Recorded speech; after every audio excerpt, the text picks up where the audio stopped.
Weisman. I'm an organizer with New Jersey Citizen Action. We've been working with the national campaign, Americans Against Escalation in Iraq, and with many organizations and individuals on the state level, including all of the folks who are here today, to bring this war to an end. President Bush's veto yesterday was recklessly irresponsible and shows just how out of touch the president is with the reality of the situation in Iraq and with the will of the vast majority of Americans. Yeah. The president is becoming further and further isolated by the day, and he lost the trust of the American people a long time ago. Yes. But now, even his longtime political friends are abandoning him on Iraq. And for good reason. The legislation the president vetoed was the first legislation that would have set reasonable timetables to bring home our troops. It is an outrage and New Jerseyans are incensed. The president had 4 years to implement a successful policy in Iraq and he failed. We're in the 5th year of the war, and ironically, the veto came 4 years to the day after President Bush declared mission accomplished in his flight suit on the USS Abraham Lincoln. The situation in Iraq, as we all know, is dire and is getting worse under President Bush's leadership. The president's strategy to escalate the war by sending even more troops to Iraq has only led to more bombing and more death. Yes. In the past 6 months, the rate of Americans killed in Iraq has reached its highest level ever, despite 4 years of fighting. The green zone isn't even safe. Clearly, the president is not facing the reality of the situation in Iraq. We must bring our troops home in short order. After 4 years, more than 3,200 American troops losing their lives, tens of thousands wounded, and over $400 billion spent, the president's mismanaged war in Iraq is far from a mission accomplished.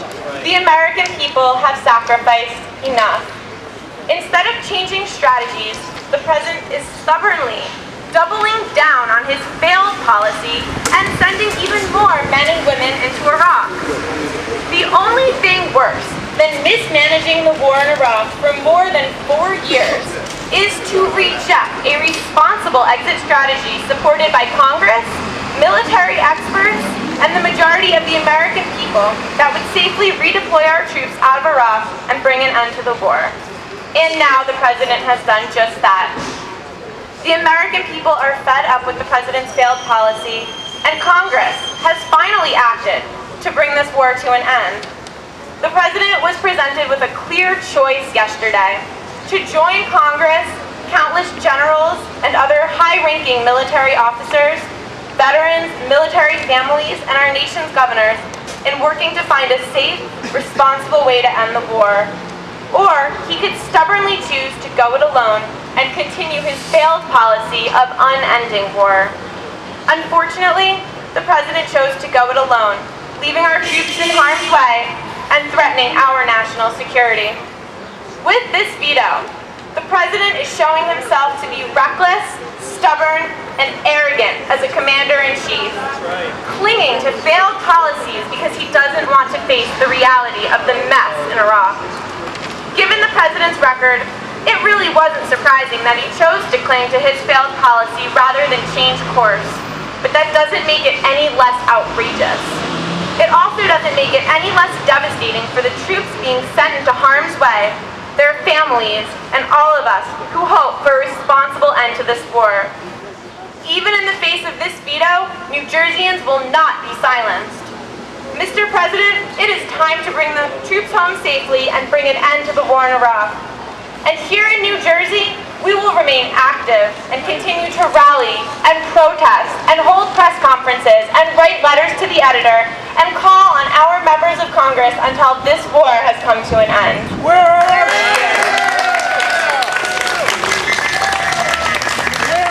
our state leaders? Thank you, Eve. Where are our state Support leaders? our troops, bring them home. Support our troops, bring them home. Support our troops, bring them home.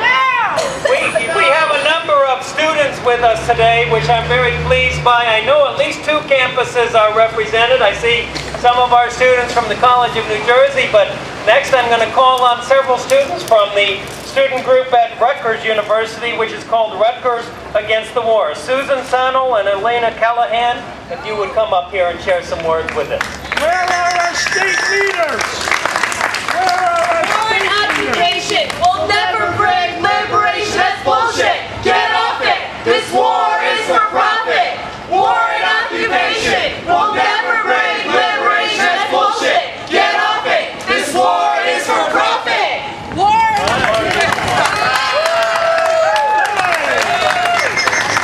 Hi, my name is Suzan, and I am happy to be out here today surrounded by fellow activists who have sacrificed their time to send President Bush and Congress a message that we want to bring the troops home now, and that we want to stop prolonging the U.S. occupation of Iraq.